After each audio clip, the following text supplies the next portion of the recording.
Shubprabhat, good morning, all of you, and welcome back to Discover Ekam online. So अब हम online offline का एक मिश्रण करेंगे. We started with the offline version of Discover Ekam session last week. It was a very ecstatic experience that we all had. It's very different high when you start seeing everybody on in a zone where you feel everything inside you is divine. I would request all of you to focus on this session now. I have kept the chat box open for questions and not for sending good mornings. Please don't do that. Otherwise, I'll close it right now. So, आज हम भगवत गीता के versus 45, 46 and if possible 47 करेंगे. थोड़ा doubt है 47 तक जाने के, लेकिन still I will try. But I would want to explain a deeper concept today, that where Lord Krishna is now giving a very different meaning to life. He's giving a very different meaning of life and to life to Arjuna. What is this deeper meaning? Where is Lord Krishna taking Arjun to? We will see all that, but we'll start our day with meditation. Take a deep breath. Breathe in. Say hum. Breathe out. Say sa. Hum sa. Hum sa. Continue that in your mind while you're breathing in, breathing out, and calm yourself for next 4 minutes while I'm doing this. While I play the music, just do this activity and just calm yourself before we start the session.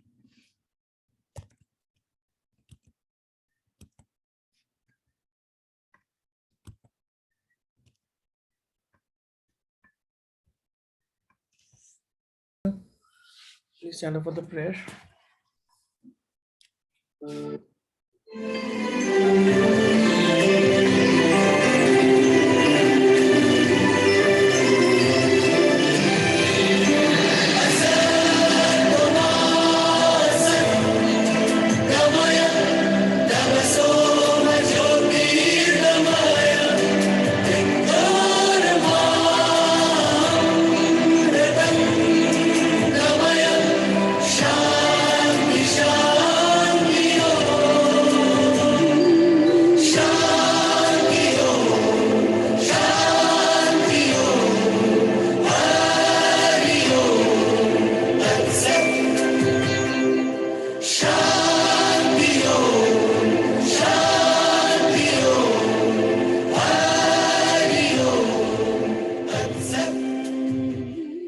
you.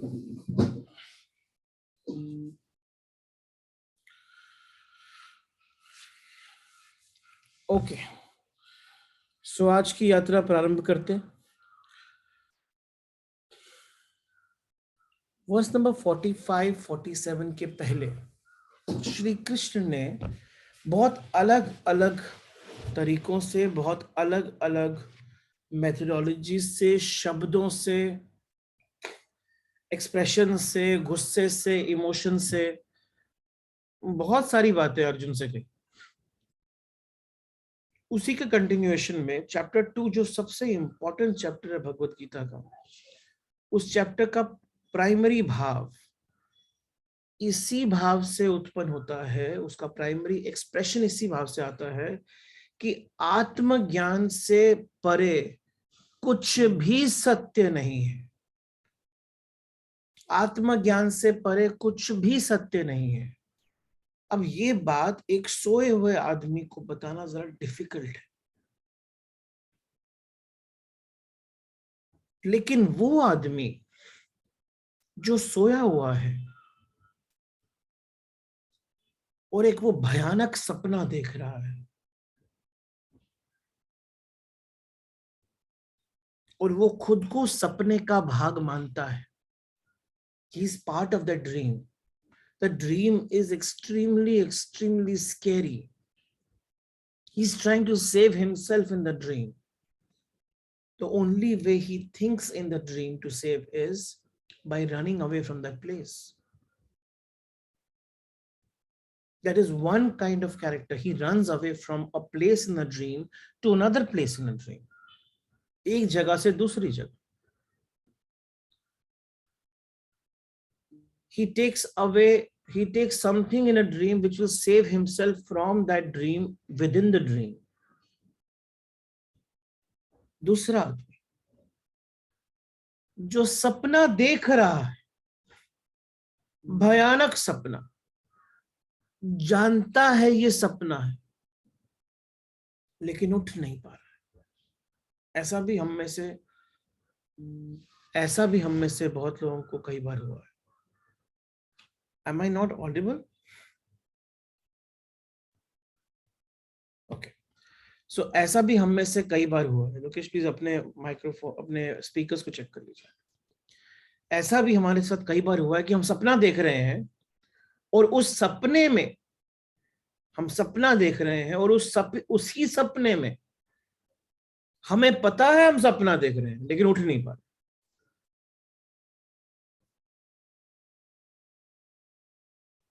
Krishna Arjun को उस तरफ लेके जा रहे हैं जहां से ये आभास होना शुरू हो जाए कि ये सपना है और सपने में से मैं उठ नहीं पा रहा. अभी जो वर्सेस 45 और 46 हैं वो ट्रांजिशन करेंगे 47 को बड़ी ब्यूटीफुली, लेकिन 45-46 वर्ष के अंदर श्री कृष्ण ने आपके जीवन की, आपके समस्त जीवन की एक बहुत बड़ी इशू, बहुत बड़ी प्रॉब्लम को एक्सप्रेस कर दिया. श्री कृष्ण अपने अंदाज में एक अलग तरीके से आपको आपके जीवन के कारागृह, आपके जीवन के प्रिजन के बारे में बता रहे. हमारे जीवन का प्रिजन क्या है? What is the prison of our life? What is the कारागृह of my life? The election between the choices, चुनाव, दो चॉइसेस के बीच का चुनाव आपके जीवन का सबसे बड़ा कारागृह है. आपके मन में यह भाव रहता है कि मैं उससे अलग हूं. आपके मन में यह भाव रहता है मैं या तो ये करूं या वो करूं. आपके मन में यह भाव रहता है यहां रहूं कि यहां से भाग जाऊं. आपके मन में यह भाव रहता है ये लूं कि वो लूं. आपके मन में यह भाव रहता है ये करूं जीवन में कि वो करूं. और ये जो चॉइसेस के बीच का कारागृह है ये आपको आपके प्रिजन में, आपके ही बनाए हुए प्रिजन में बंद रखता है. मन, अगर if there is a possibility of taking the mind of a man, मनुष्य के मन को अगर निकालने की कोई भी पॉसिबिलिटी है तो उस मन को अगर देखोगे तो डर जाओगे. कितना कॉम्प्लिकेशंस में फंसा हुआ. लेकिन कॉम्प्लिकेशंस जितनी भी लाइफ में है, all those complications are only because of the choices that I want to make.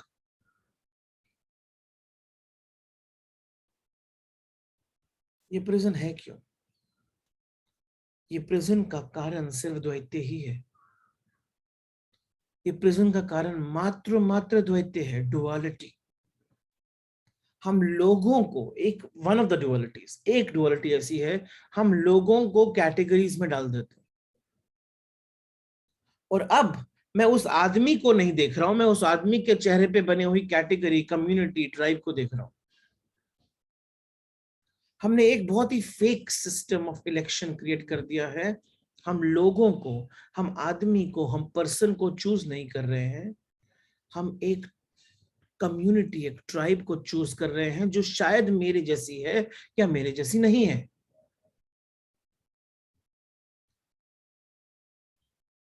बचपन में ये चॉइसेस जरा सिंपल होती हैं। बचपन में चॉइसेस सिंपल होती हैं। क्यों सिंपल होती हैं? बचपन में चॉइसेस सिंपल इसलिए होती हैं क्योंकि बचपन में ज्यादा चॉइसेस दिखती नहीं और आपने एक बहुत क्लियर साइड लिया होता है कि मेरे पेरेंट्स जो कहते हैं वो सच है, वो सही है। क्योंकि अभी वो एक बहुत क्लियर साइड है, इसीलिए आपकी लाइफ की चॉइसेस कॉम्प्लिकेटेड नहीं है। अब जैसे ही बड़े होते हो कॉम्प्लिकेशंस बढ़ती हैं। क्यों? क्योंकि अभी आपकी खुद की एक सोच है, आपके घर वालों की एक सोच है, आपकी सोसाइटी की एक सोच है, आपकी नेशन की एक सोच है, और आपकी सोच कुछ चॉइस क्रिएट कर रही है which can be a different and a complicated and contradictory choice to what your parents are making or what your nation is making or what your society is making. जैसे ये choices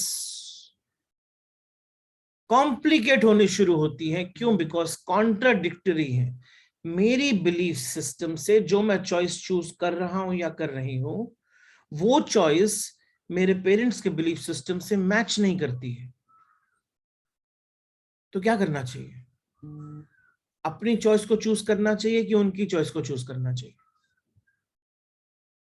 ये choice अब सिर्फ उन choices में नहीं रही है, अब किधर की चॉइस को चूज करूं वो भी चॉइस।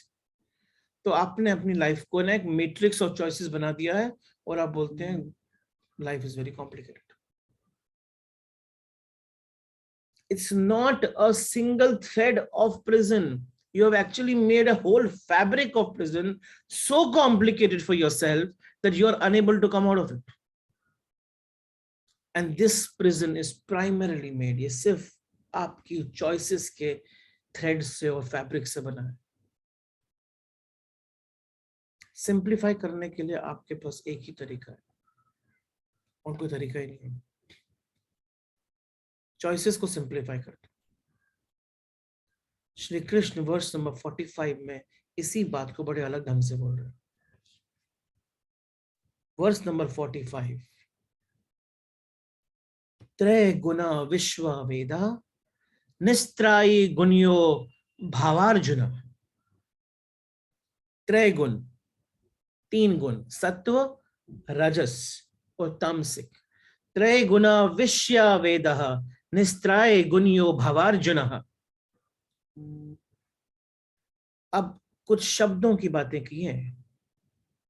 निर्द्वंदो, नित्य सत्वस्थो, निर्योगाक्षेमा आत्मा। निर्द्वंदो, द्वैत से मुक्त हो जा।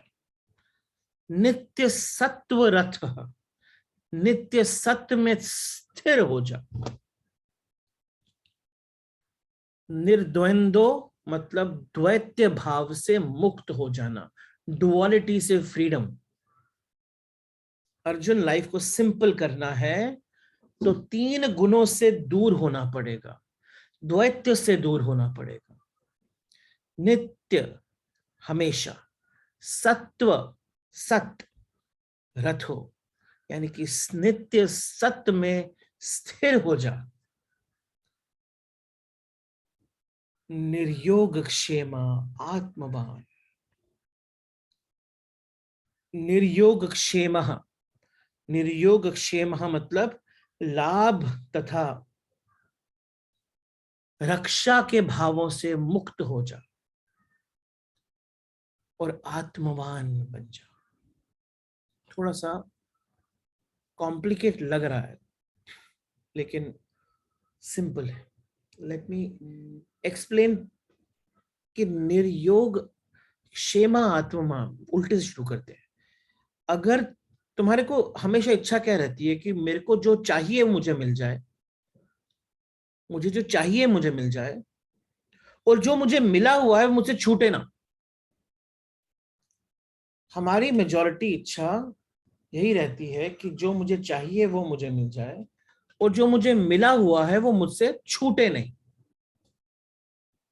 क्षेम, जो चाहिए मुझे मिल जाए और जो मुझे मिला हुआ है वो मुझसे छूटे नहीं, और मेरा पूरा जीवन सिर्फ इसके लिए मैं करता रहता हूं। Complete life, every moment, every second, I am only working towards it. But the mathematics of God, the mathematics of nature is like this, that if you will work towards what you want to get, अगर आप उसकी तरफ काम करना शुरू करोगे जो आपको चाहिए, और उसके बारे में सोचते रहोगे कि मुझे ये चाहिए, मुझे ये चाहिए, मुझे ये चाहिए, और जो मेरे पास है उसको छूटना नहीं चाहिए, छूटना नहीं चाहिए, तो जो चाहिए वो मिलेगा नहीं, जो है वो छूट जाएगा.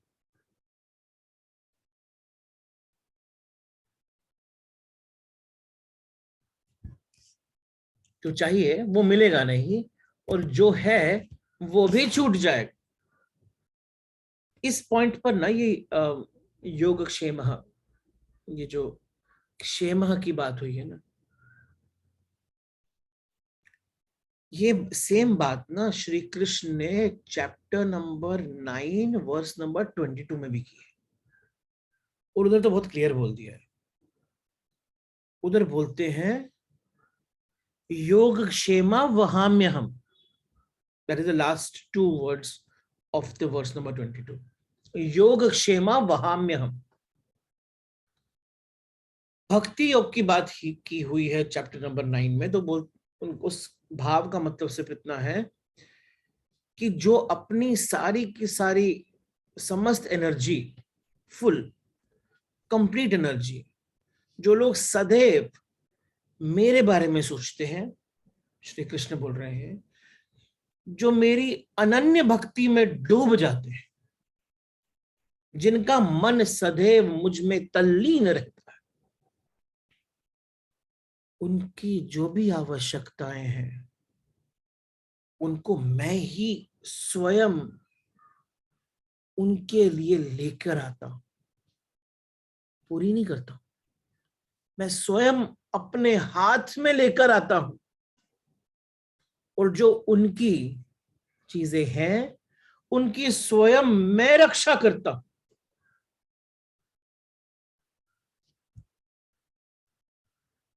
आपको रक्षा नहीं करनी है, आपको उसकी तरफ सोच भी डालनी नहीं है, वो अपने आप आ जाएगी और स्वयं ईश्वर आपके लिए लेकर आएंगे. ये बात श्री कृष्ण ने चैप्टर नंबर 9 में भी बोली है. निर्योग क्षेम आत्मवान, यानी आप आत्मवान बन जाओगे तो क्षेम अपने आप हो जाता है, रक्षा अपने आप हो जाती है, लाभ अपने आप हो जाता है. थोड़ा सा डिटेल में जाते हैं इस श्लोक के अंदर. श्री कृष्ण अर्जुन से क्या बोलते हैं? श्री कृष्ण अर्जुन से बोलते हैं कि सब वेद, पहली लाइन में, त्रिगुण्य विशेष्य वेद निस्त्राय गुण्यो भावार्जुन. और जब वेद की बात हुई है ना, तो वेद मतलब सब शास्त्र, जितने भी लोगों की दुनिया में शास्त्र जानते हैं, लोगों को जानते हैं हम, उन सब शास्त्रों की बात की है, इंक्लूडिंग भगवत गीता जो आज जानते हैं. जब ये बोले तो भगवत गीता तो थी नहीं, तो वेद की बात की. आज की डेट में हम भगवत गीता को भी उस वेद में डाल सकते हैं. सब वेद, सब वेद, सब शास्त्र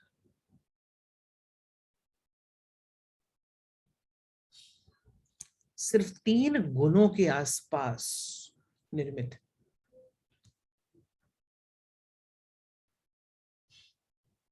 तीनों गुणों के आसपास निर्मित है.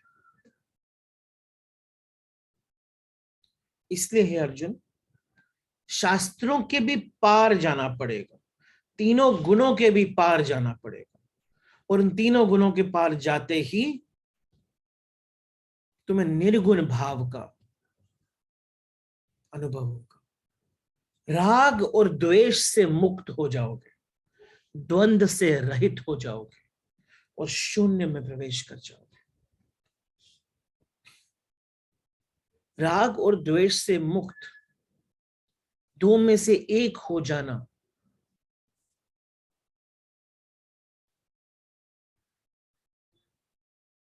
ये तुम्हारा पहला कदम है। दो में से दोनों को छोड़ के तीसरे छोर पे चले जाना, ये तुम्हारा पहला कदम है। ध्यान से देखे ना, राग और द्वेष, लाभ और हानि, विरक्ति, आसक्ति, दो में से एक पर होना ना आसान है। You can always choose one among the two. दो में से एक पर होना आसान है। राग में होना आसान है तो विराग में होना भी आसान है।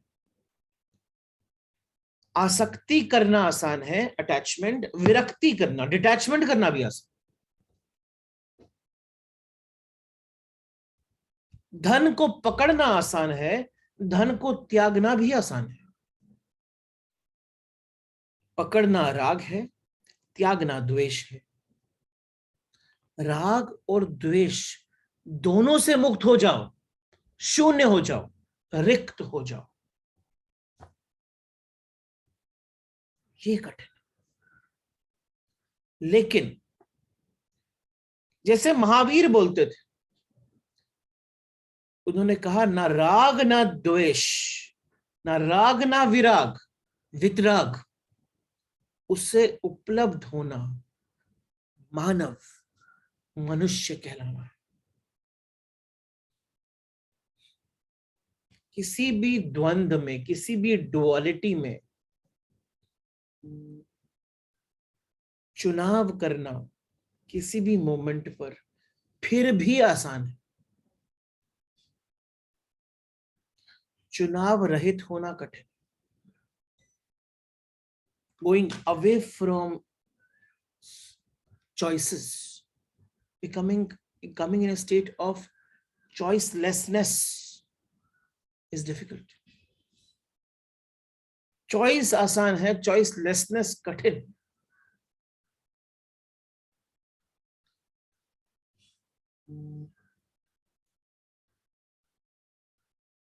माइंड को बोलो, अपने मन को बोलो कि इसे चुनते हैं, तो मन बोलेगा ठीक है, आज ये कन्वीनियंट लग रहा है तो ये चुन लेते। फिर मन को कहो कि अभी इसके विपरीत चुन लेते हैं, तो आज वो कठिन नहीं लग रहा है, वो आसान लग रहा है, तो उसे चुन लेते हैं। माइंड कन्वीनियंट चॉइसेस के पास चला जाता है। आपका माइंड वहीं तक जा सकता है जहां तक चुनाव है। चुनाव कोई भी हो, उससे फर्क नहीं पड़ता। घर चुनो, जंगल चुनो, मित्रता चुनो, दुश्मनी चुनो, धन चुनो, सो कॉल्ड सन्यास चुनो, कुछ भी चुनो, प्रेम चुनो, घृणा चुनो, क्रोध को चुनो, क्षमा को चुनो, कुछ भी चुनो, चॉइस हो तो मन हमेशा जीतता ही रहता है। लेकिन कुछ भी मत चुनो, कुछ भी मत चुनो, तो मन गिर जाता है। मन का फंडामेंटल फाउंडेशन टूट जाता है। चॉइस माइंड का फंडामेंटल आधार है। चॉइस मन का, माइंड का प्राण है। इसलिए जब तक चॉइस चलती है जीवन में, तब तक आप कितना ही अपना चुनाव या चॉइस को बदलते रहें, इससे बहुत फर्क पड़ता नहीं है। अब संसार को छोड़े, मोक्ष को चुने, पदार्थ को छोड़े, परमात्मा को चुने, पाप को छोड़े, पुण्य को चुने, कुछ भी करो ना, कुछ भी चुनो। ये सवाल नहीं है कि आपने क्या चुना है, आपके चुनाव क्या है। सवाल गहरे में ये है कि आप चुनते हैं, आप चॉइस करते हैं। और अगर चॉइस करते रहेंगे, अगर चॉइस है, तो द्वंद रहेगा ही। क्योंकि किसी को छोड़ते हैं तो किसी को चुनते हैं। अब माइंड तो ह्यूमन का ऐसा है ना कि सामने वाले ने आपकी हर बात माननी शुरू करी, आपने बोला चल तू ये कर तो बोलता है हाँ, ये कर तो बोलता है हाँ, तो बोलता है कि वो हाँ, तो माइंड बोलता है कि यार ये तो सब कुछ मान रहा है। फिर आप लिमिट क्रॉस करते हैं, क्योंकि मन को दूसरे को द्वंद में डालना भी पसंद आता। खुद तो वो द्वंद में रहता ही है, लेकिन बड़ा आसानी से निकल जाए कोई चीज ना, तो दूसरे को द्वंद में डालने में उसको बड़ा आनंद आता। ये मन का तरीका है। और यही चीज श्री कृष्ण अर्जुन को शार्पली बता रहे कि हे अर्जुन, चॉइस से ना, चॉइस से बाहर निकल जाओ, चॉइस से ही बाहर निकल जाओ। अब थोड़ा सा ना इसके दो पार्ट को डिवाइड कर देते हैं, जरा वर्ल्ड को देखते हैं कैसा है। जितना भी वर्ल्ड है ना, जितनी भी दुनिया है, वो तीन गुणों के बीच में बैठी हुई है। तीन गुणों के बीच में जो बातें मैं कर रहा हूं, वो तीन गुणों के पार है। तीन गुणों के अंदर सत्व, रजस और तमस, उस तीन गुणों के अंदर पूरे संसार का कोट अनकोट रिलीजन है। अगर आप जाके देखें किसी भी मोमेंट पर, वैष्णो देवी चले जाइए, तिरुपति चले जाइए, या कोई भी नोन मंदिर चले जाइए, वहां पर बहुत रश होगा। मेजॉरिटी लोग वहां क्यों जाते हैं? मेजॉरिटी लोग वहां पर अपने तीन गुणों के बीच में, अपने तीन गुणों के बीच में उनको जो चाहिए उसको मांगने जाते हैं।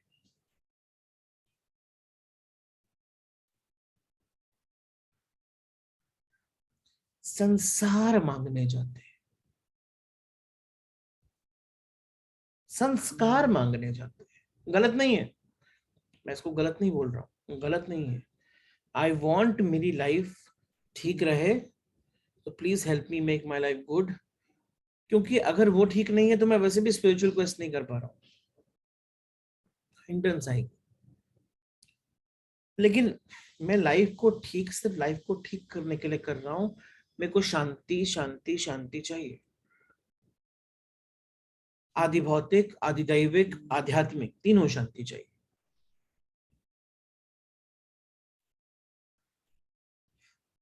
ये है lower form of religion, not wrong, correct path से वहीं से शुरू होगा, रास्ता वहीं से शुरू होगा। कि संसार मांगने जाते हैं, घर मांगने जाता है कोई, कोई पति मांगने जाता है, कोई पत्नी मांगने जाता है, कोई बच्चा मांगने जाता है, कोई बच्चा बीमार हो गया उसको ठीक करने के लिए जाता है। मेजॉरिटी लोग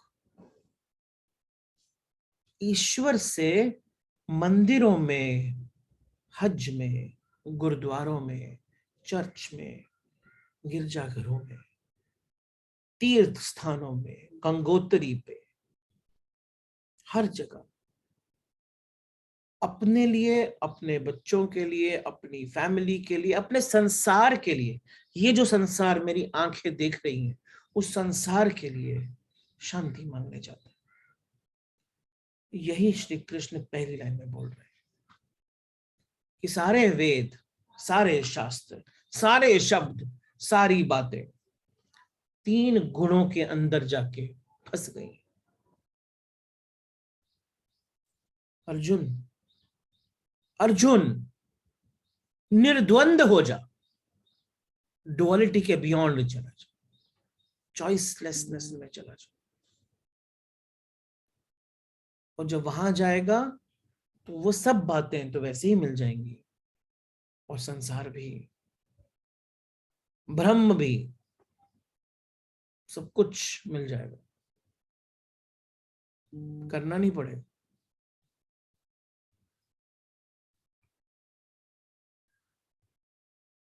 आज अगर ध्यान से सोचे ना, मैंने लास्ट टाइम भी ये बात कही थी कि जो मेरे फिजिकल सेशन में आए थे लोग लास्ट एकम में, बहुत लोगों का पहले तो बहुत इच्छा थी कि मिलना है। जैसे ही मैंने सेशन डिक्लेयर किया तो अभी चॉइस आ गई, चॉइस आ गई अभी। और संसार की चॉइस चूज करूं कि ये चॉइस चूज करूं? स्पिरिचुअल चॉइस आपकी लाइफ की सबसे लास्ट चॉइस है, वो भी इंपॉर्टेंट है। कई लोगों की तो लास्ट चॉइस भी नहीं, आपकी लाइफ की लास्ट चॉइस है। सब कुछ पहले सत्व रजस और तमस में आएगा, वो सब पूर्ण हो जाए तो आखिरी चॉइस स्पिरिचुअलिटी आती है। पहले संसार को तो संभाल लूं। अगर उस मोमेंट पे वो 2 घंटों के लिए संसार संभला हुआ है ना, 2 घंटों के लिए जो हमारी बात हो रही है, सपोज आज 1 घंटा 1.5 घंटा 2 घंटा संसार संभला हुआ है ना, तब मैं यहाँ बैठ सकता हूँ। अगर संसार में थोड़ा सा डगमगाहट है तो मैं यहाँ नहीं बैठ सकता हूँ। कैसे बैठूं? संसार ही संभला नहीं हुआ है।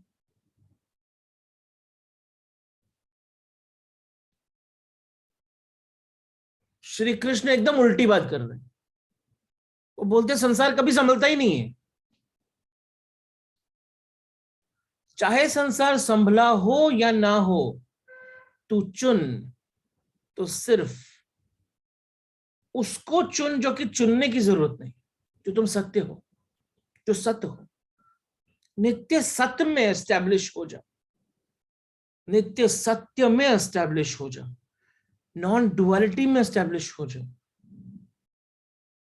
और देख संसार कैसे संभल जाता है। मैं खुद उठा के संसार को संभालूं। जब तू सत्य में है तो तेरा संसार मेरा है।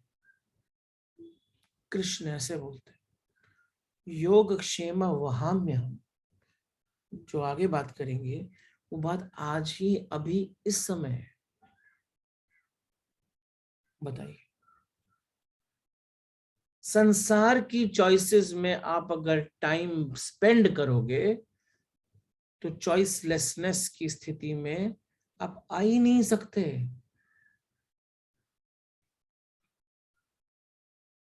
आज अगर इस मोमेंट पे अगर किसी के घर में शादी है या किसी के घर में कोई पूजा है, तो वो यहां नहीं बैठेगा, वो पूजा करेगा, वो शादी में जाएगा, वो आउटिंग पर जाएगा, वेकेशन पर जाएगा, यहां नहीं बैठेगा। और अगर बैठेगा भी तो डिस्ट्रैक्टेड बैठेगा। लेकिन बैठेगा ना अगर, तो वो फिर भी इस तरफ मूव कर रहा है। आपकी लाइफ में संसार की जो चीजें हैं वो बहुत ज्यादा हावी हैं और हैवी है। इसीलिए संसार है, इसीलिए संसार, क्योंकि आपने चुना है, आपने संसार को ही चुना है। और जब तक संसार चुनाव में रहेगा, संसार ही मिलेगा। अब चाहे वो कैसा भी मिले, कुछ भी मिले, किसी भी प्रकार का मिले। जब तक चुनाव चलता है जीवन में, तब तक आप कितना ही चुनाव बदलते रहें बहुत फर्क नहीं पड़ता है। जैसे मैंने कहा, संसार को छोड़ो या मोक्ष को चुनो, कुछ भी चुनो, सवाल ये नहीं है कि क्या चुनते हो, सवाल गहरे में ये है कि आप चुनते हैं। और ये भी समझ लेना जरूरी है, जिसे छोड़ते हैं उसे पूरा कभी नहीं छोड़ पा सकते, क्योंकि जिसे छोड़ना पड़ता है उसकी मन में गहरी पकड़ होती ही है। नहीं तो छोड़ना क्यों पड़ेगा? अगर एक आदमी के मन में धन की, पैसे की कोई पकड़ ना हो तो वह धन का त्याग कैसे करेगा? त्याग के लिए तो पकड़ होना जरूरी है ना।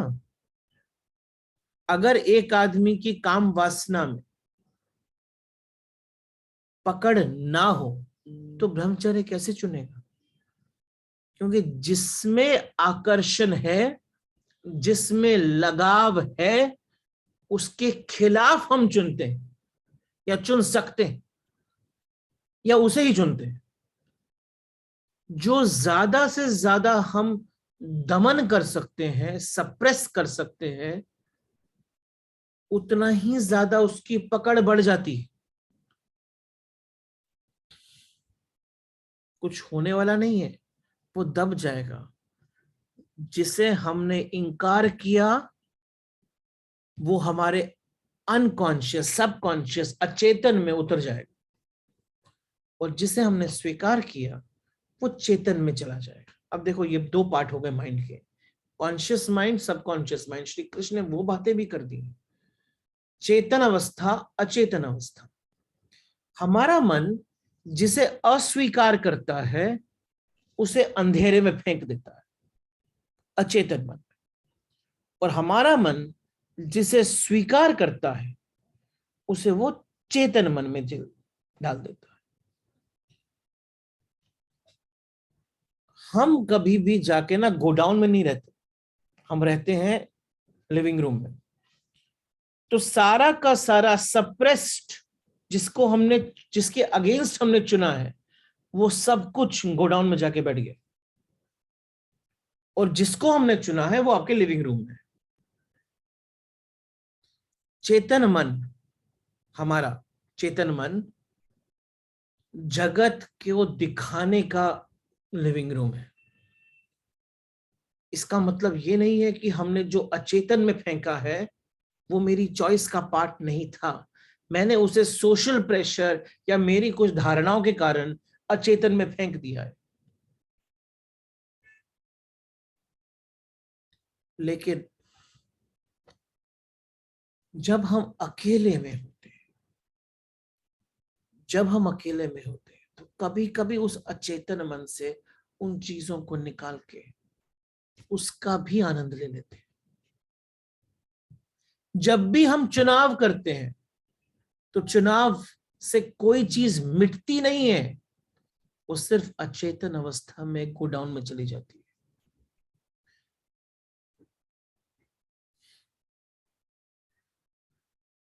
और जो गोडाउन की चीजें हैं वो सपने में आती हैं।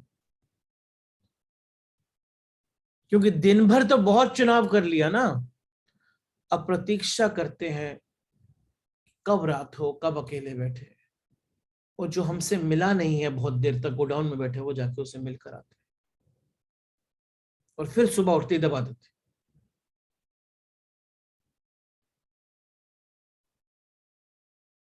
फिर सुबह उठते ही दबा देते।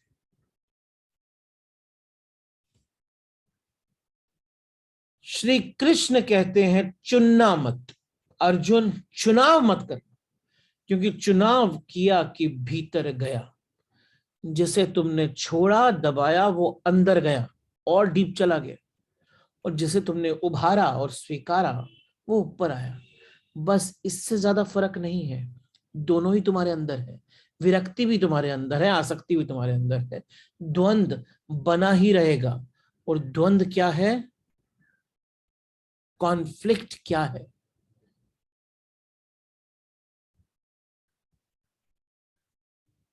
द्वंद बेसिकली आपके मूड के हिसाब से चॉइस है।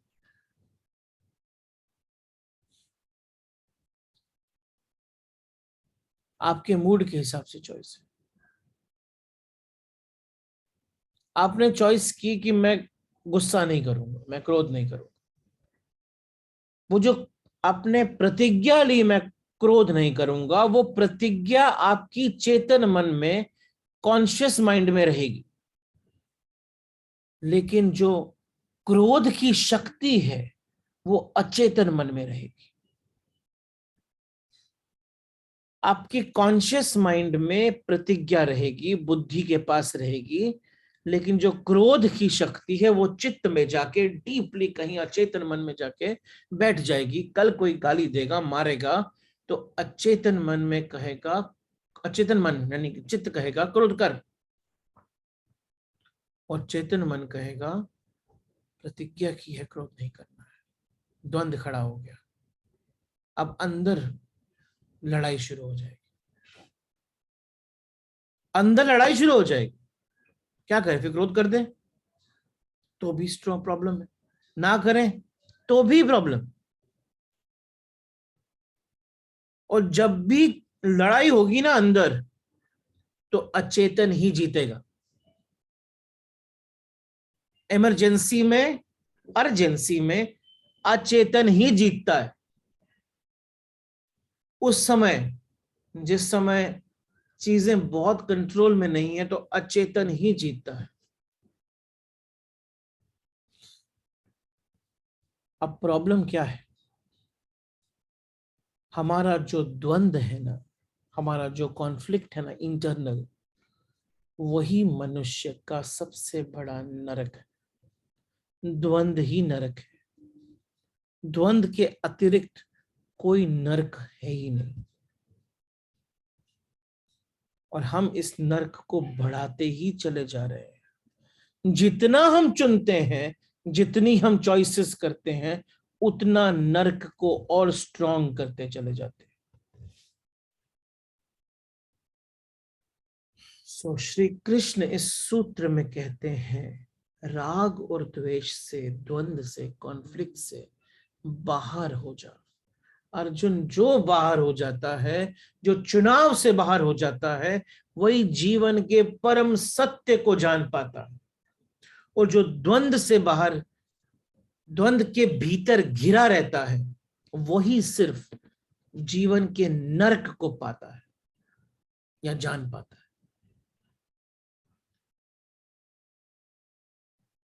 चेतना जब शून्य होती है ना, चेतना जब शून्य होती है, तभी शुद्धि होती है।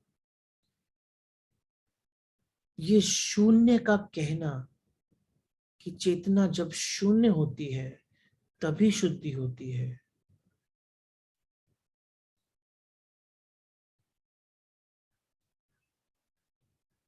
यहीं पर एक उल्टी बात भी आती है कि जब शुद्धि होती है तभी शून्य होती है।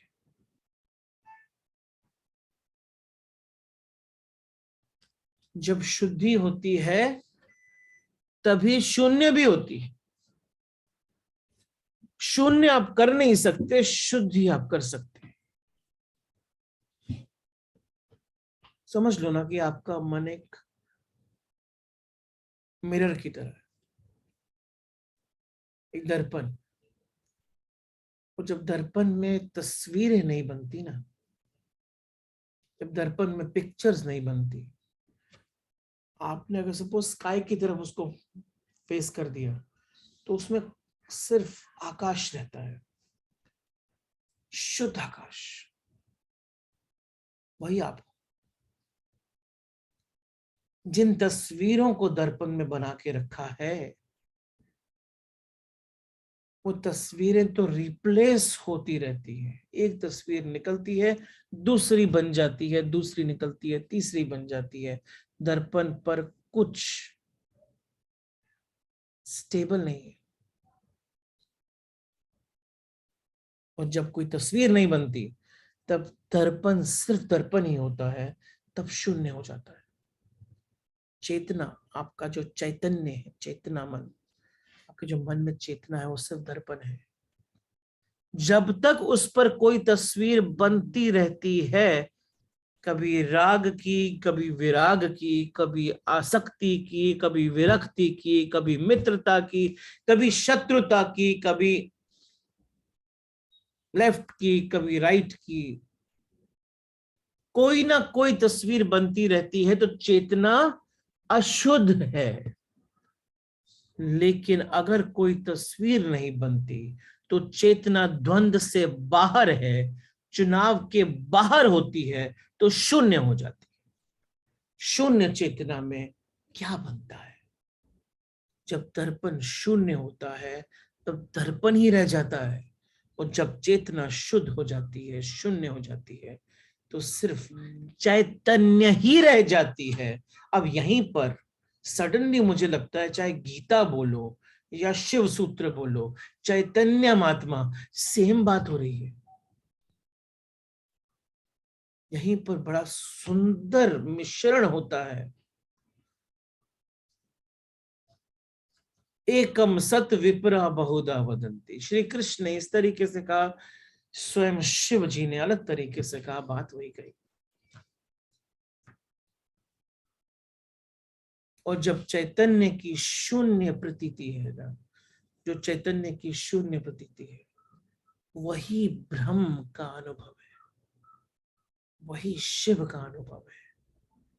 वह जो शून्य चैतन्य की अनुभूति में चला गया ना, वही मुक्ति का अनुभव है। शून्य और ब्रह्म एक ही अनुभव के दो छोर हैं। इधर शून्य, उधर ब्रह्म। इधर दर्पण पर तस्वीरें बनती हैं और उधर भीतर से ब्रह्म दिखना बंद हो जाता है। और जैसे ही दर्पण पर तस्वीरें बननी बंद हो जाती है, उधर भीतर ब्रह्म का उदय होता है।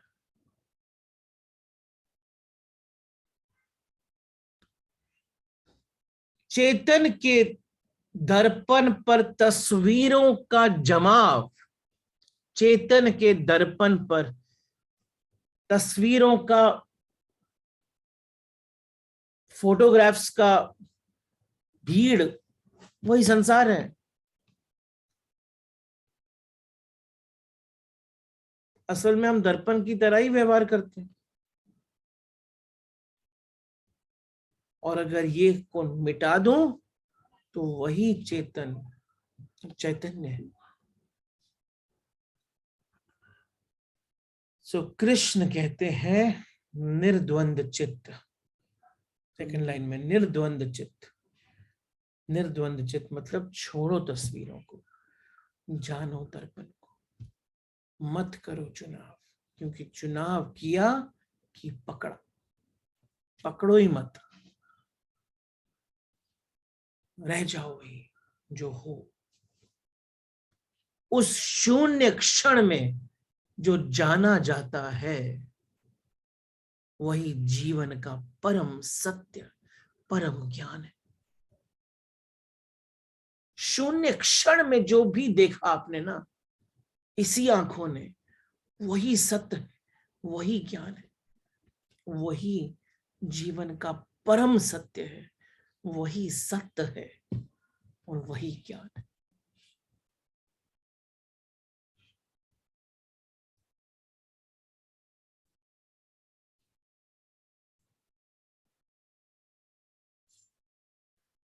अनफॉर्चुनेटली शब्दों में, चाहे वो वेद के शब्द हो, चाहे वो भगवत गीता के स्वयं श्री कृष्ण के शब्द हो, चाहे कोई भी शब्द हो,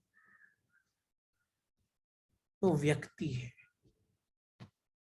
वो अभिव्यक्त किया जा रहा है। वो कुछ भी अभिव्यक्त किया जाए, चाहे वो मैं कर रहा हूं अभी इस समय, वो अभिव्यक्ति गुण के बाहर नहीं हो सकती, निर्गुण नहीं हो सकती, वो सगुण ही रहेगी। तो जब श्री कृष्ण बोलते हैं ना कि त्रय गुण विषया वेदा, कि वेद, वेद के ऊपर वो आक्षेप नहीं लगा रहे हैं, वो बोल रहे हैं कि उसकी लिमिटेशन है, वो व्यक्ति को सीमा में बांध रहे हैं, गुणों की सीमा बना रहे हैं।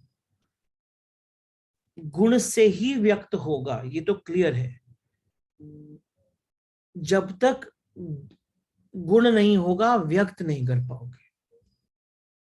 एक बीज के अंदर वृक्ष निर्गुण हो सकता है, निराकार हो सकता है, लेकिन दिखेगा नहीं ना, अभी कोई आकार नहीं है। लेकिन जब बीज फूटेगा और प्रकट होगा तो वृक्ष आकार लेगा। वैसे ही शब्द कोशिश करते हैं आकार लेने की, उस भ्रम को दिखाने की, उस चैतन्य को समझाने की, लेकिन उसमें लिमिटेशंस है। तो यही बातें श्री कृष्ण अर्जुन को बोल रहे हैं, त्रय गुण विषया वेदा, मतलब उन वेद के अंदर अगर तुम गुणों में बैठ जाओगे ना, तो तुम उस गुणों में फंस जाओगे, उससे बाहर आना पड़ेगा। और ये कुछ ही लोगों की पॉसिबिलिटी है, और अर्जुन तुम उन कुछ में हो कि तुम बाहर आ सकते हो।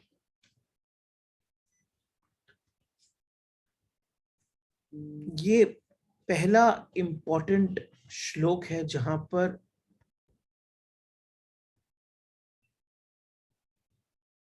वेद की निंदा नहीं कर रहे हैं श्री कृष्ण, वेद की सीमा का निर्देश दे रहे हैं। शब्द की निंदा नहीं कर रहे हैं, शब्दों की सीमा बता रहे हैं। वचनों की निंदा नहीं कर रहे हैं, वचनों की सीमा बता रहे हैं। और ये सीमा बताना जरूरी है।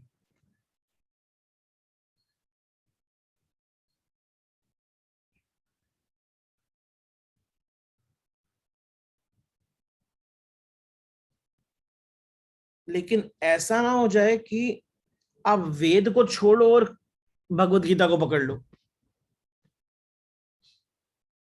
भगवत गीता भी शब्द है, उसकी भी एक सीमा है।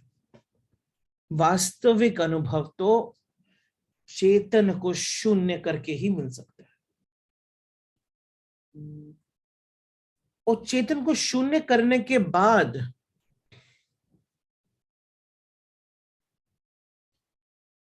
आप आत्मस्थिति में आते हो। आत्मस्थिति में आते हो। आत्मस्थिति का मतलब यह है कि आप योगक्षेम को फलित होते हो। ये सेकेंड लाइन का लास्ट पॉइंट, वो कह रहे हैं श्री कृष्ण, जब कोई शून्य शून्य आत्मस्थिति में आता है तो योगक्षेम फलित होता है। आपको योगक्षेम ही दिखाई पड़ेगा, आपको आत्मस्थिति दिखाई नहीं पड़ेगी। मतलब क्या? जब दिया जल गया तो दिए का जलना दिखाई नहीं पड़ता है। आप लाइट को कभी देख नहीं सकते हैं, लेकिन लाइट जिन चीजों को एनलाइटन करती है आप उनको ही देख सकते हो। स्पेस में चले जाओ, आपको कहीं लाइट नहीं दिखेगी, क्योंकि सन की जो लाइट है वो किसी चीज को ब्लॉक नहीं कर रही। जैसे ही वो किसी को ब्लॉक करेगी तो वो अपीयर होगा। वो किस में अपीयर हो रहा है? सन की लाइट में अपीयर हो रहा है, जो कि मेजॉरिटी तो कुछ है ही नहीं वहां पे, तो कुछ दिख नहीं रहा है लाइट, लेकिन तब भी है। आत्मस्थिति वैसी ही है। जब कोई व्यक्ति आत्मस्थिति को उपलब्ध होता है तब उसके अंदर आनंद की उपलब्धि होती है। उसके भीतर जो स्थित है वो आपको दिखाई नहीं पड़ेगा, लेकिन उसके चारों तरफ आनंद ही आनंद से भर जाएंगे लोग, वो दिखाई पड़ेगा। और जब कोई भीतर ज्ञान को उपलब्ध होता है तो आपको उसके चारों तरफ ज्ञान की स्थिति दिखाई पड़ेगी। आप ये बोलोगे कि इसके पास कितना कुछ है, तभी इसे ज्ञान पाने का टाइम है। मेरे पास कुछ है नहीं ना, इसलिए मेरे पास ज्ञान व्यान पाने का टाइम नहीं है। ये उल्टा है। ज्ञान उपलब्ध हुआ तो सब कुछ मिल जाता है। योगक्षेम, Yogakshema is like everything around you is anyway there. The moment you get into the state of enlightenment, the moment you become stable, you reach this state of samyukti, you become atmasthit, still. That very moment, Yogakshema उपलब्ध होता है।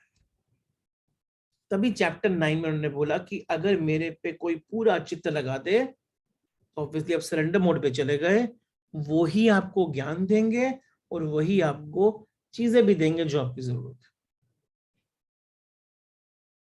और जो आपका मिला हुआ उसको छेड़ेंगे नहीं।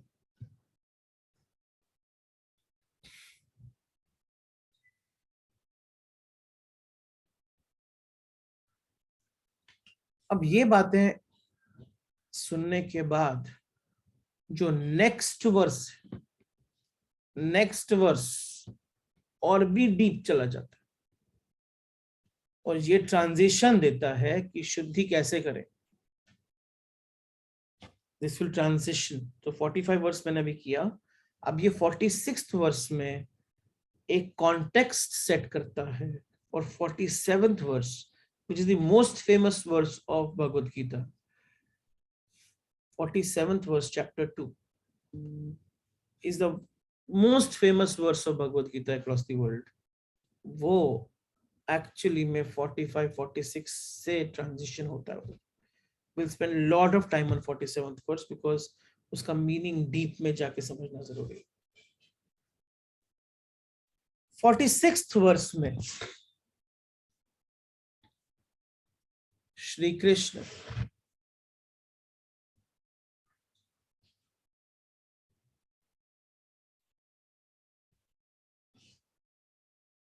एक छोटी सी एग्जाम्पल से एक बहुत बड़ी बात बताते।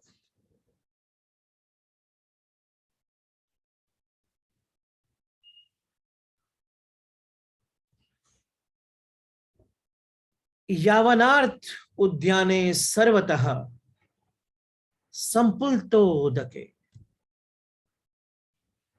तावन् सर्वेषु वेदेषु ब्राह्मणस्य विजानतः। क्या बोल रहे हैं? वो बोल रहे हैं कि जैसे छोटे कुएं, छोटा सा कुआं से आप सहज तरीके से सभी प्रकार के काम कर सकते हो,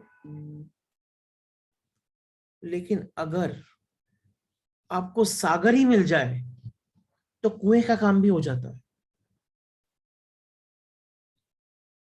आपके पास कुआं है, अब उससे सब काम कर रहे हो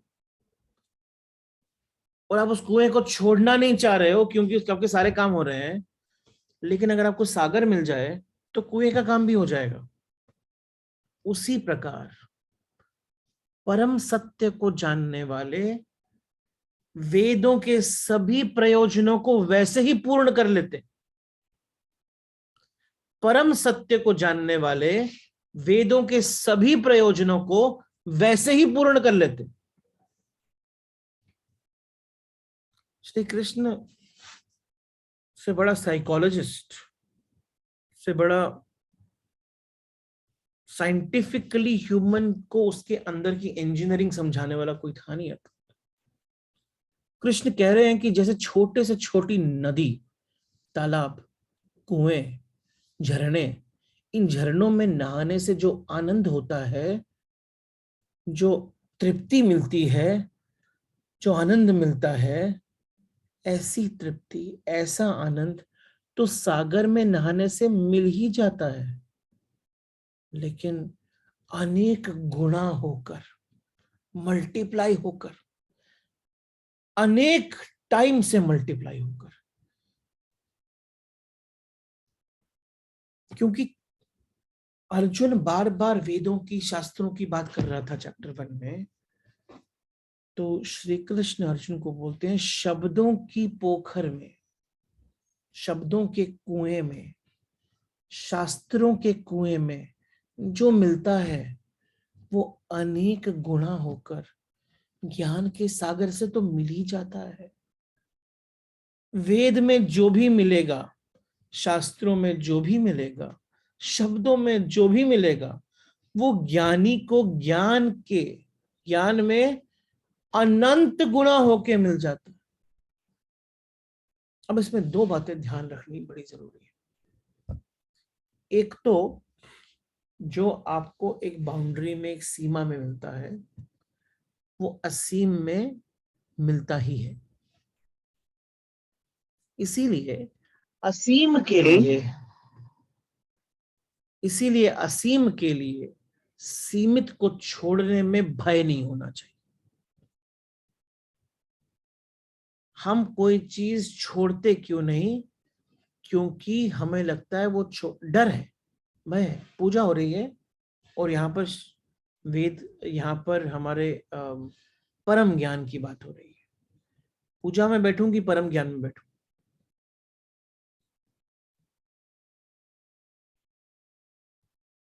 पूजा में बैठोगे? क्यों?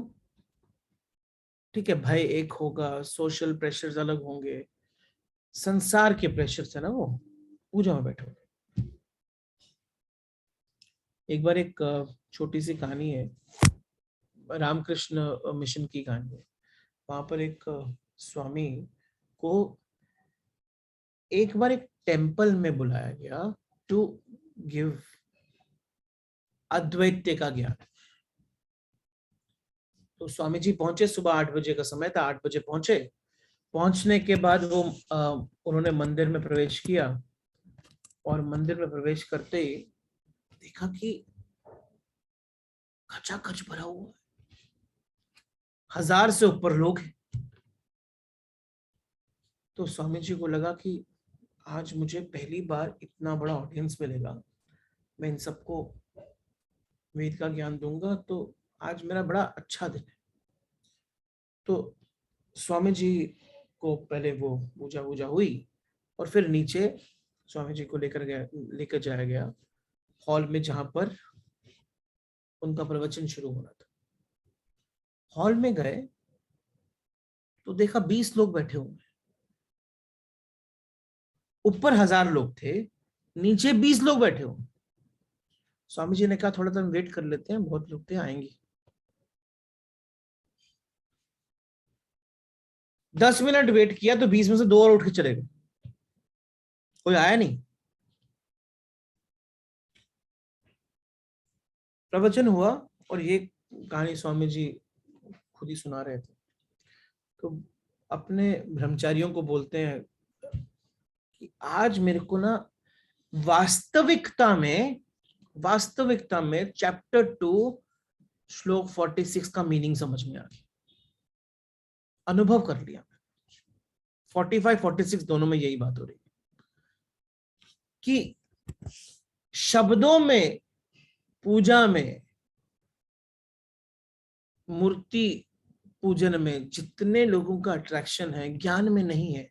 जबकि शायद उनमें से कई लोग ये जानते भी होंगे कि ज्ञान मिलने के बाद वो सब करने की जरूरत नहीं पड़ेगी, लेकिन अभी भी रियलाइजेशन नहीं हुई।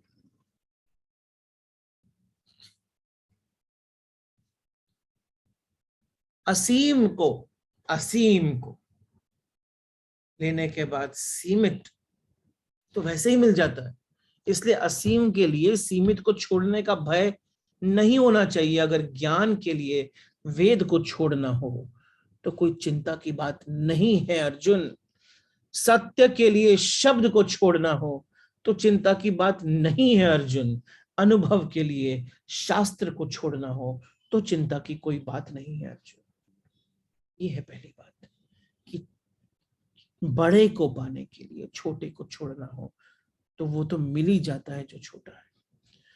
दूसरी बात, सागर में जो मिलता है, ज्ञान में जो मिलता है, असीम में जो मिलता है, उस असीम में मिलने वाले को सीमित के लिए छोड़ना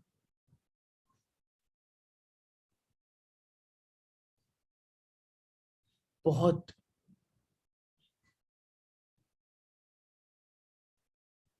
डेंजरस मालूम पड़ता है।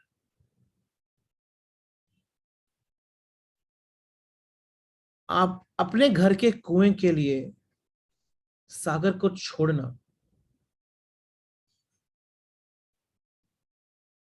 कुएं के लिए सागर को छोड़ना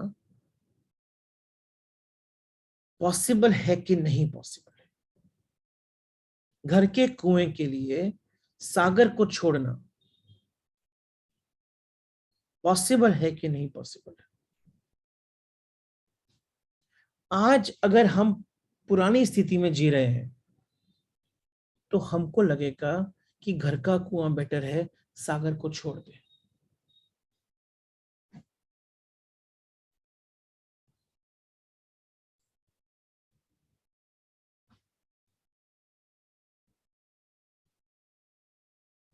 क्योंकि सागर को जाने के लिए घर को छोड़ना पड़ेगा, क्योंकि कुआं तो घर में है।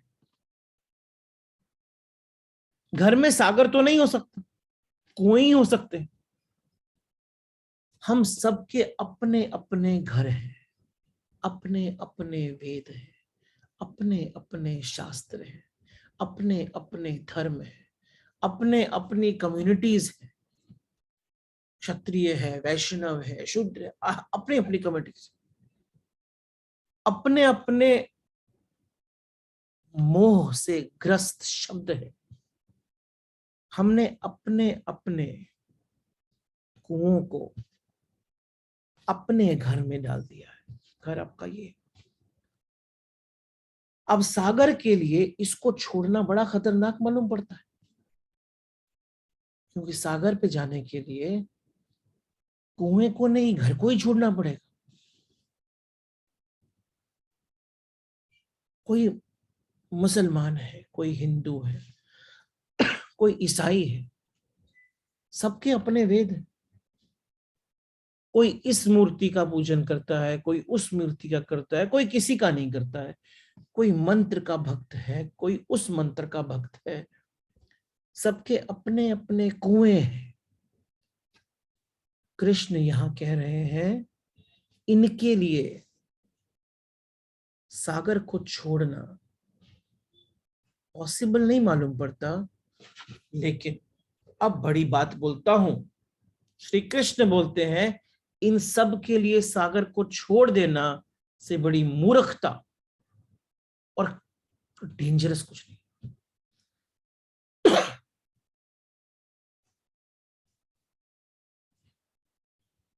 और उल्टा, सागर के लिए इन सब को छोड़ने में कोई हर्ज नहीं है, क्योंकि जो इनमें मिलेगा वो अनंत गुना होकर सागर में मिल ही जाता है।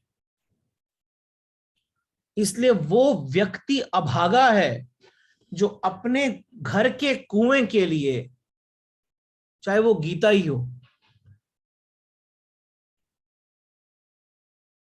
चाहे वो गीता ही हो, वो अभागा है जो अपने घर के कुएं के लिए, चाहे वो वेद हो, बाइबल हो, कुरान हो, कुछ भी हो, अपने घर के कुएं के लिए अनंत सागर को छोड़ देता है। और जो ज्ञान के लिए इन सब को छोड़ दे वो सौभाग्यशाली है, क्योंकि जो इनमें मिलेगा वो ज्ञान में तो मिल जाने ही वाला है।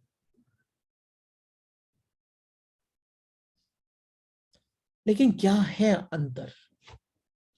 वेद में भी तो ज्ञान है, तो वेद को क्यों छोड़ो? ज्ञान का और वेद का, ज्ञान का और शास्त्र का फासला क्या है? क्या डिफरेंस है? अब ये बात बड़ी शार्पली श्री कृष्ण ने बोली है। बहुत गहरा फासला है, क्योंकि वो जानते हैं, उन्हें बहुत स्पष्ट दिखाई पड़ता है। जो नहीं जानते हैं उन्हें दिखाई पड़ना बहुत मुश्किल है, क्योंकि जो एक चीज को जानता है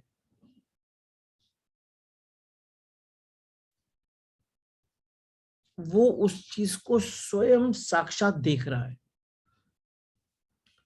हम शास्त्र को ही जानते हैं, इसलिए मैक्सिमम फासला हम दो शास्त्रों के बीच में निर्मित कर देते।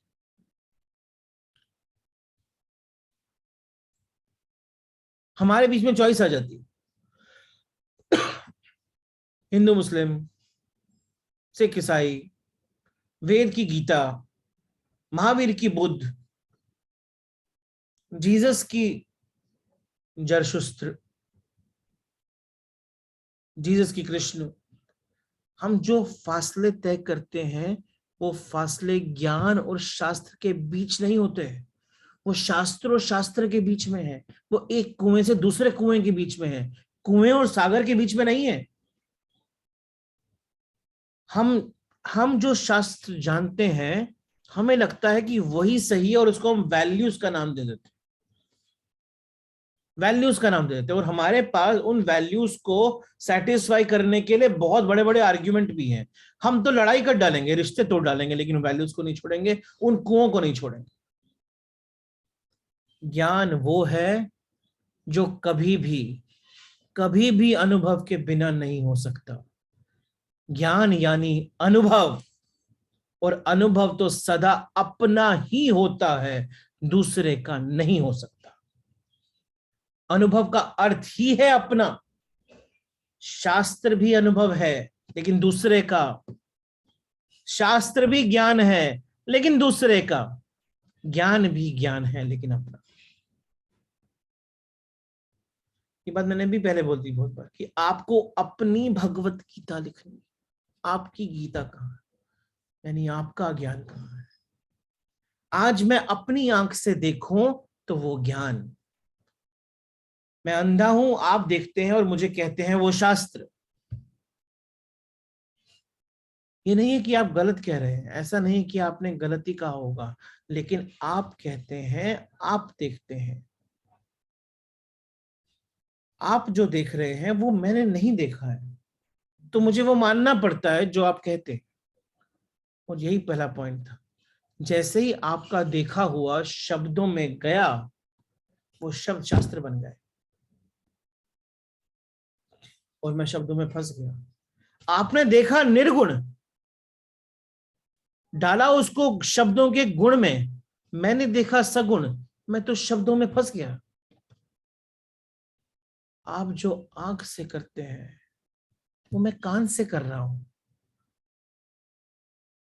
तो फर्क तो पड़ने ही वाला है, क्योंकि कान आंख का काम कर नहीं सकते।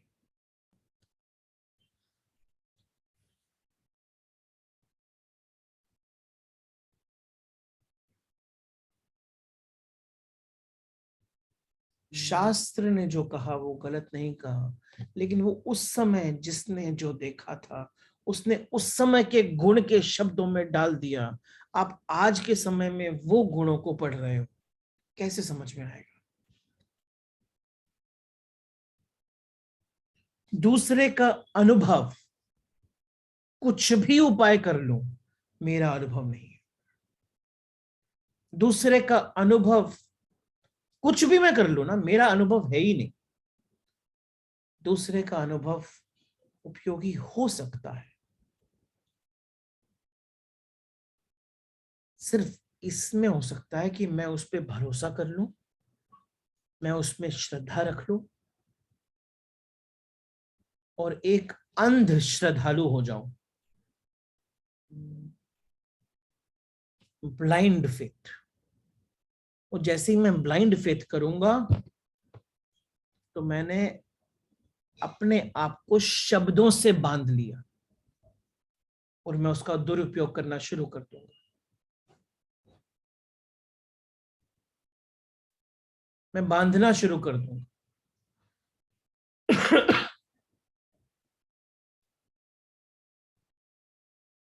मैं बांधना शुरू कर दूंगा।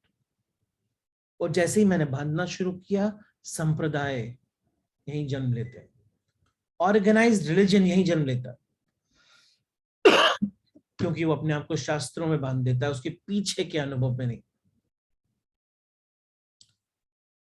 शास्त्रों में बांधते ही अनुभव समाप्त। अब एक नई यात्रा शुरू हो गई और आप पूरा जीवन उस यात्रा में बिता देते हैं। पूरा जीवन, मनुष्य जीवन अकेला ऐसा जीवन है जहां से, जिसके कारण आप अपने आप को मुक्त कर सकते हो, सत्य को देख सकते हो। हम वेस्ट कर देते, कंप्लीट वेस्ट। मुमुक्षु भाव जगता है, लेकिन उस मुमुक्षु भाव में शास्त्र को जाके पकड़ लेते। जो दूसरे का हो सका था, जिससे शास्त्र का जन्म हुआ, वो मेरा भी हो सकता है, ये अंधविश्वास है, नहीं हो सकता। तभी जो श्री कृष्ण बोल रहे हैं, मैं सिर्फ मंत्र बोल के छोड़ नहीं रहा हूं ना, उसके डीप में जा रहा हूं, क्योंकि श्री कृष्ण ने कुछ शब्दों में कहा है। मैं कोशिश कर रहा हूं उन शब्दों को एक भाव देने की। मेरे शब्दों को पकड़ मत लेना, भाव को पकड़ना। शब्दों को पकड़ा तो ये दूसरी तीसरी गीता बन जाएगी। शब्द एक जमीन की तरह है, मंत्र जमीन की तरह है।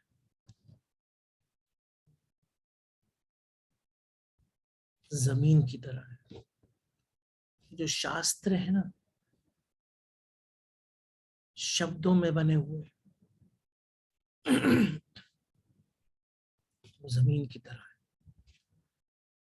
शास्त्रों को पढ़ने पढ़ने का अर्थ है, अब ध्यान से सुनिए इस बात को, शास्त्रों को पढ़ने का अर्थ है कि मैं एक कुआं अपने अंदर की जमीन में डाल रहा हूं। तो जानते हैं कि इस शास्त्र में कुछ है, तो वो खोदते हैं, उस शब्दों की सीमा, शब्द को एक टूल की तरह यूज करते हैं और खोदते हैं अपने अंदर, और जहां खड़े खड़े अपने अंदर सीमा में एक छेद बनाते हैं और कुआं आ जाता है। देखो ना, जमीन को खोदा और कुआं आया, मतलब क्या कि सागर तो है ही ना, एक कड़क जमीन आ गई है ऊपर, उसके ऊपर बट बस शब्द की सीमा में छेद बनाते हैं, जो कहा जा सकता है उसकी सीमा में छेद बनाते हैं, और अनकहे की थोड़ी सी झलक कुएं के पानी की तरह दिखाते हैं। थोड़ी सी झलक, कुएं का पानी जो है ना, वो सागर की झलक है। आशा क्या है? आशा यह है कि इसको देखकर आप अनंत की यात्रा के लिए निकलेंगे। लेकिन आप क्या करते? सागर की झलक दिखी, उसके आसपास एक बहुत बड़ा गांव बन जाता है कि कुआं है, पानी है, अब गांव बना सकते हैं। इसी कुएं से पानी लेना, रोज पीना और तृप्त हो जाना। इसे देखकर कोई बैठ जाएगा ना और तृप्त हो जाएगा, उसके लिए कुआं ही सागर बन जाएगा। कुआं सागर है लेकिन सीमा में बंधा हुआ है। शास्त्र ईश्वर का रूप है लेकिन सीमा में बंधे हुए हैं। सागर कुआं है, असीम से मुक्त है। शास्त्र ज्ञान है, सीमा में बंधे हुए हैं। ज्ञान शास्त्र है, असीम से मुक्त, असीम में मुक्त।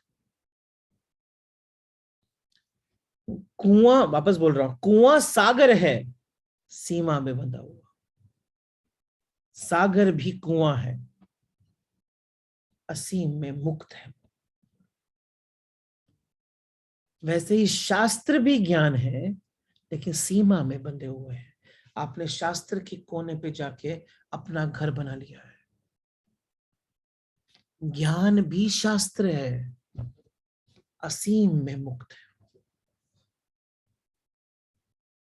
तो जब श्री कृष्ण वेद की, शब्द की बात करते हैं तो निंदा नहीं है, सिर्फ निर्देश है। निर्देश क्या है? निर्देश ये है कि ये जो कुएं तुमने बनाए हैं, इसमें जो पानी दिख रहा है, वो पानी तुमको, तुम्हारी थोड़ी प्यास बुझाएगा, लेकिन ये पानी वो सागर की झलक है जिसकी तरफ तुम्हें यात्रा करनी है।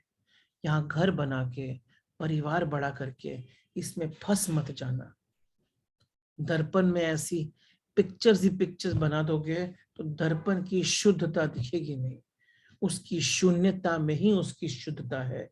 सागर की तरफ बढ़ना शुरू करो, क्योंकि सागर पे जो मिलेगा वो तो मिलेगा ही जो कुएं में मिलता है, लेकिन बहुत कुछ और भी मिल जाएगा।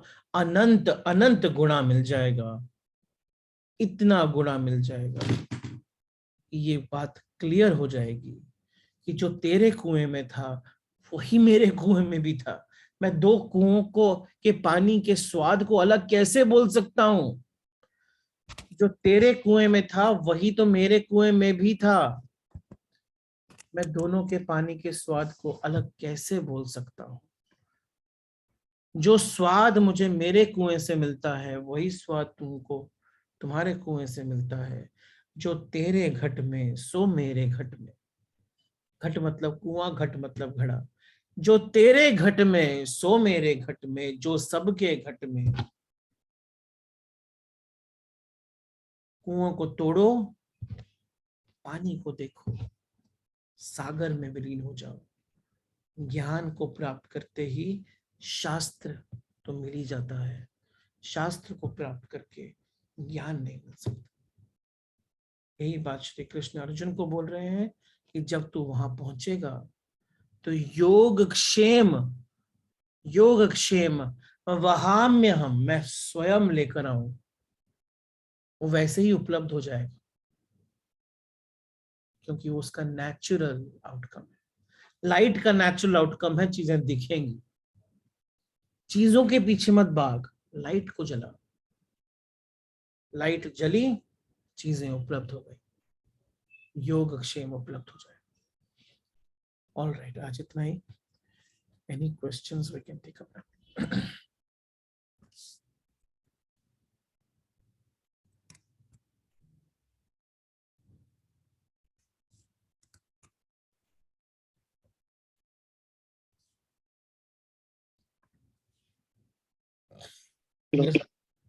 जय श्री कृष्ण सर। जैसे आपने बताया है कि सारे शास्त्र तो मतलब सागर की तरफ जाना है, तो कौन सा शास्त्र हम लोग सागर की तरफ कैसे जाएंगे? शास्त्र कौन सा शास्त्र को सागर समझे सर?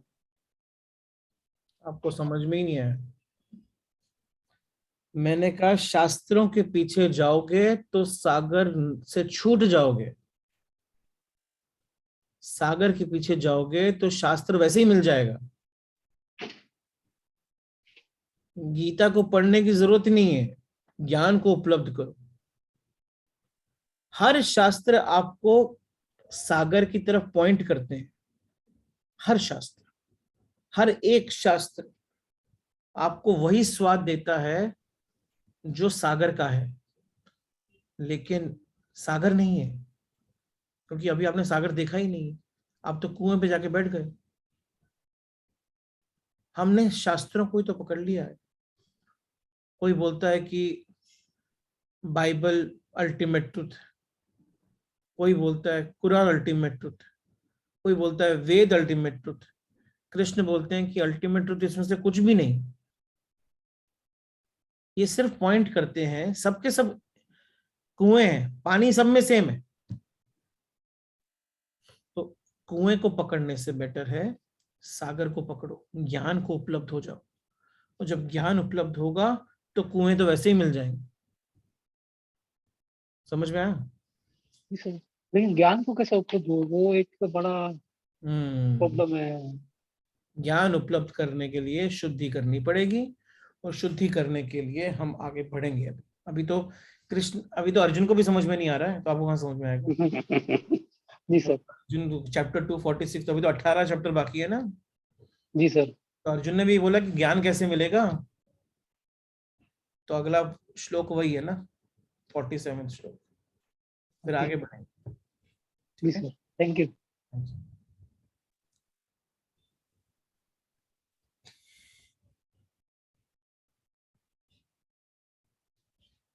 जी राजेश जी। सर बहुत सुंदर रहा आज का, और मेरे लिए तो बहुत ही सुंदर रहा आपका वो जो एग्जाम्पल था ना, कि बीज में वृक्ष है लेकिन वो दिख नहीं रहा है। हाँ, उसको अगर अभिप्रेत होना होता तो उसको गुणों में आना पड़ेगा। तो ultimate example, ultimate. So sir मुझे ये पूछना है, लेकिन वो अनुभूति लेने के लिए गुणों में तो फिर से आना ही होगा ना? अगर वो बीज में जो है वो ना गुणों में, आप मनुष्य मनुष्य गुण मिला हुआ है ना अनुभूति लेने के लिए। एक कुत्ते के पास वो आदत नहीं होती है, वो कुत्ता नहीं कर सकता है, गाय भी नहीं कर सकती है, शेर भी नहीं कर सकता है, सिर्फ मनुष्य कर सकता है। आपको वो गुण दिए हुए हैं जिसमें आप अनुभूति ले सकते हो। कितने साल बाकी हैं अभी? कितने साल बाकी हैं? साल बाकी नहीं, ये तो वर्ड नहीं है, वो तो जिस दिन वो अनुभूति। हाँ तो इसलिए शुरू हो जाओ अभी। करेक्ट। मनुष्य जोड़ने के कितने साल बाकी हैं वो तो पता नहीं है ना अभी तक हमको। हाँ वही, जब तक है आज से शुरू होना पड़ेगा, लेकिन हम तो फंसे रहते हैं कुओं में ना। आज तो शुक्र करो कि आपके घर में शादी नहीं है किसी की, नहीं तो आप यहाँ थोड़ी आते थे। सही बात है, बिल्कुल सही। संसार में हमको ऐसा पकड़ा हुआ है कि कुछ नहीं कर सकते। Correct, right sir, thank you so much, बहुत अच्छा लगा आज, बहुत एकदम प्रसन्नता मिली है पूरा सेशन सुन के। Thank you.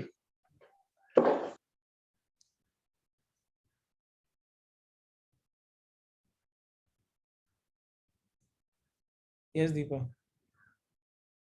Good morning, Rohit. Good morning. See, sometimes we work on intuitions. So is this, a part of the koa where you're getting dragged? You shouldn't be judgmental. So we kind of, It's not judgment. Intuition is the whisper of spirit to you. Okay. But we don't listen to intuitions many times. We go by minds. Because mind's power is very strong. So mind will go by majority of work that you do. See, idea is what he's saying is remain in the flow. That's all he's saying. Okay. Try to choose things. Don't try to question. Don't try to say this is right, that is wrong. This is मतलब ये जो empowerment की बातें हैं ये सब, all this is world. It is not that it is not important. That is not, he's not denying it. Saying all this is important. But if you do that, which I'm telling you, this to anyway will happen. Right. You don't have to then struggle for it. Once that happens, this happens. But because that hasn't happened, you keep moving from one post to another post to third post to fourth post. And that's what you keep doing. And that's what is world.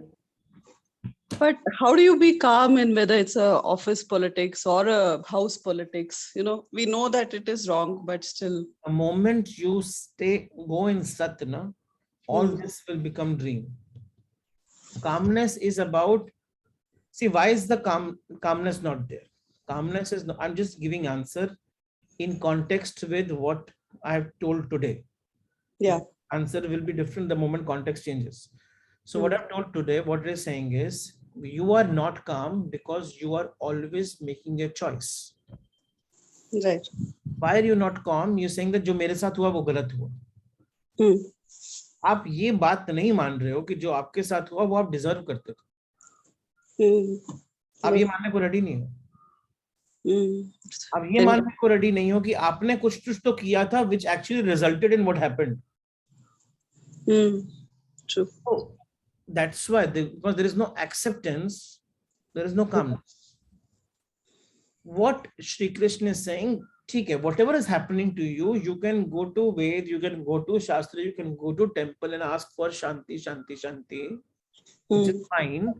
But the bigger task as a human being you have to do is go and experience Sat. Because the moment you experience Sat, Yoga Kshem happens. Whatever you want, you get. Whatever you have, it doesn't go anywhere. Yeah. True. That acceptance is a bigger challenge. That is true. And acceptance will come naturally to you the moment you establish yourself in wisdom. The problem is we are choosing all the time. Continuous choice. Right. Thank you, Rohit. Thank you.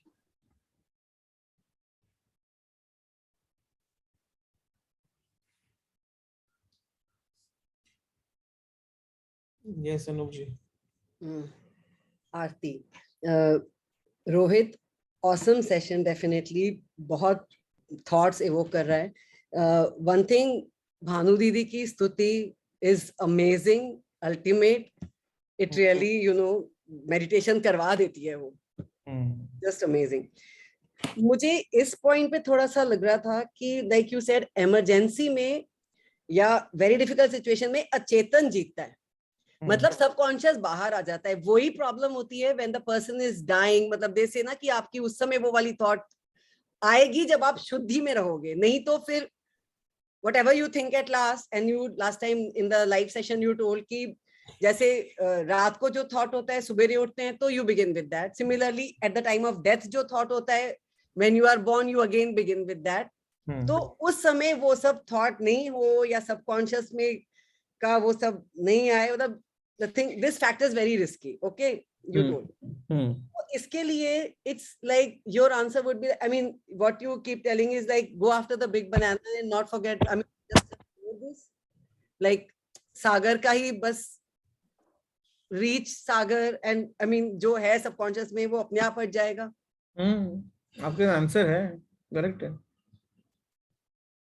I mean for everything say go after the big banana, like you know, forget about all the banana के beyond है. Sagar is beyond banana, not even the bigger banana, because bigger banana is the interim thought कि चल कुछ तो choose कर, बड़ा choose कर ताकि छोटा छूटे. लेकिन अल्टीमेटली तो बड़े को भी छोड़ना है ना, बिकॉज बनाना तक रहोगे तो आप ध्यान में नहीं आओगे. आपका last state in banana will be धारणा. When you have to go in ध्यान, you have to leave the banana also, last banana also.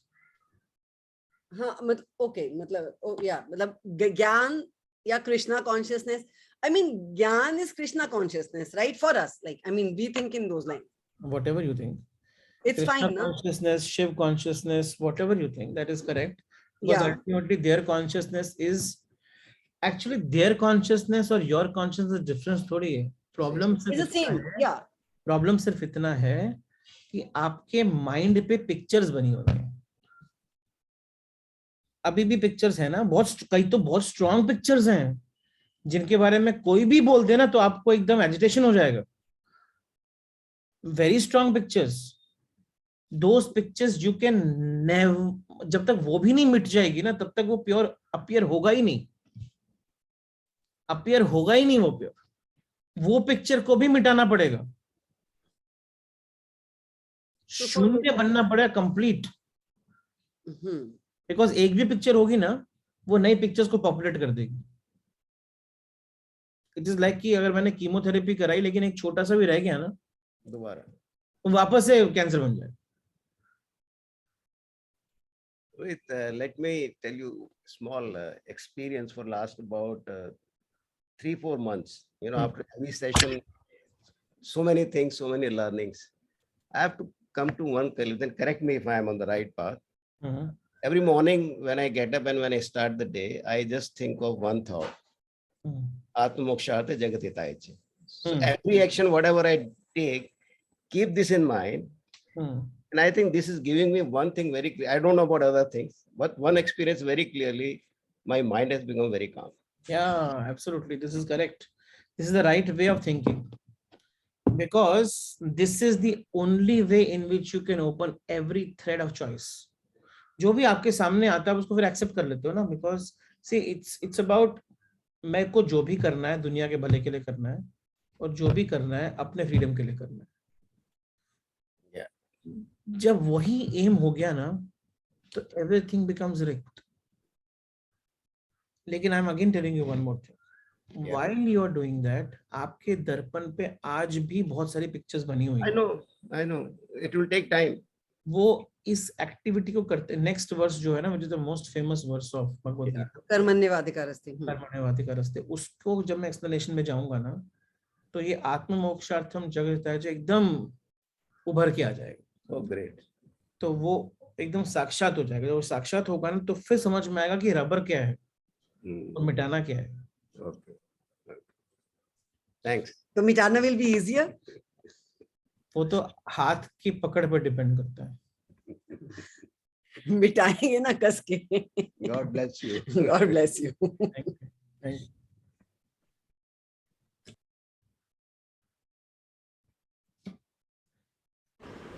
Yes, Morning, Rohit. This going from the Kua to the Sagar, is that also not a choice? Good question. आप बताओ.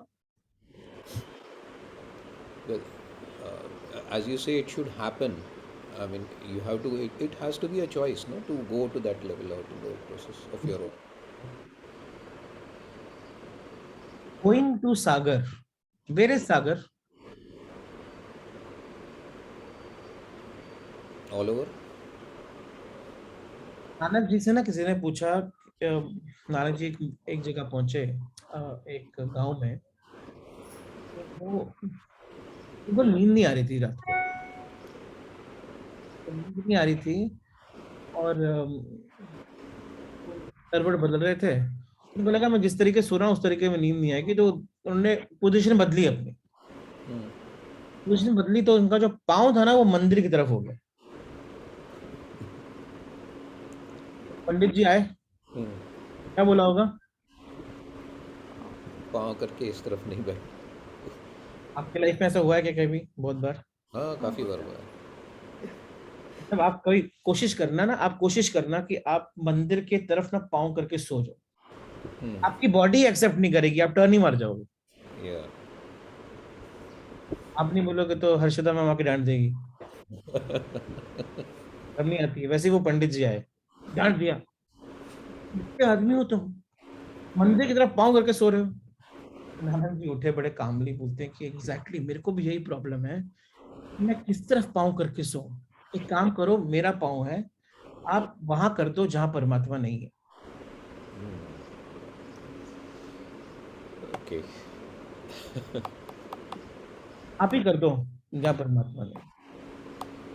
अब ये जो चीज बोली ना नानक जी ने, उन्होंने उन्होंने क्यों बोली, वो क्यों बोल पाए इतना कन्विक्शन से? इसलिए बोल पाए क्योंकि जब हम एनलाइटेंड नहीं होते हैं ना, तब हमें परमात्मा चीजों में दिखता है जो कि उस फॉर्म में बनी होती है। ओके। जब हम एनलाइटेंड हो जाते हैं ना, हमको हर चीज में दिखते हैं। Okay. Before enlightenment, you search God, and after enlightenment, you cannot ignore God. कहाँ पाऊँ करूं? अब क्वेश्चन आपके पे आते हैं, कहाँ है ब्रह्म?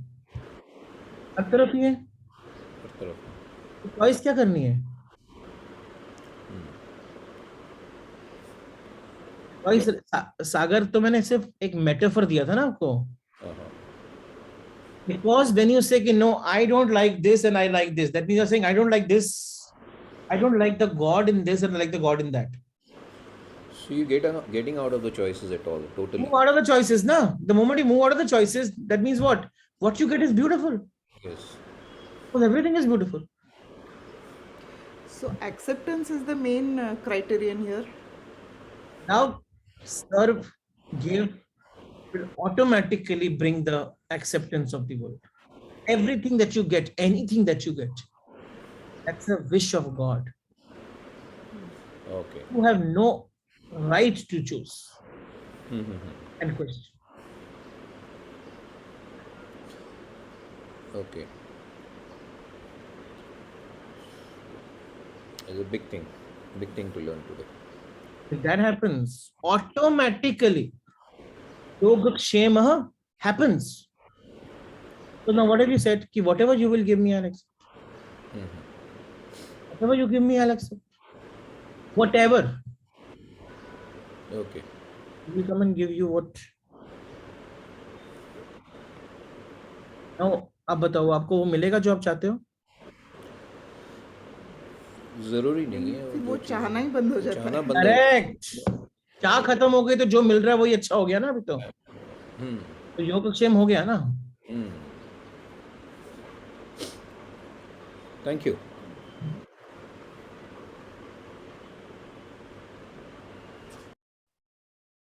Okay.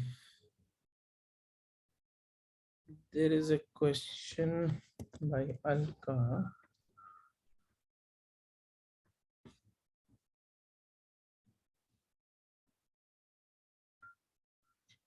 आप अपना अनम्यूट कर सकते हो?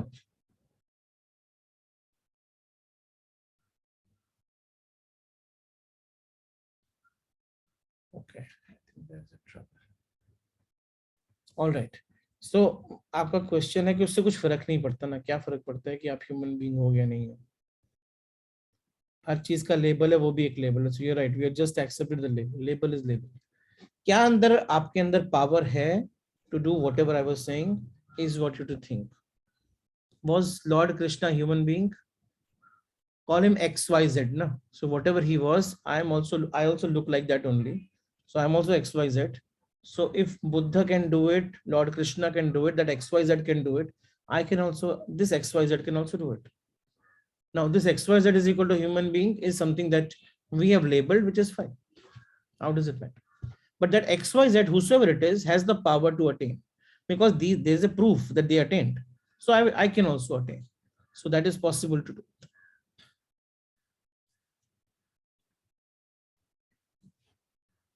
Yes, Pramod.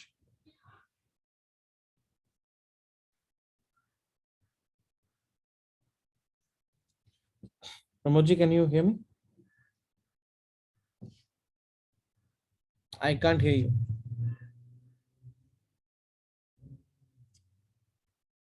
I can't hear you guys. You have any questions that you can write, otherwise I'll try to answer.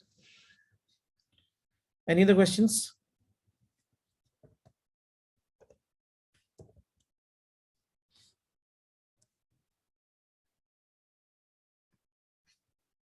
Okay. All right. If no questions, then let's conclude today's program with the prayer. And you still, some questions appear, you can write down. I'll be here for some time to try to answer. Thank you very much. Please stand up for the final.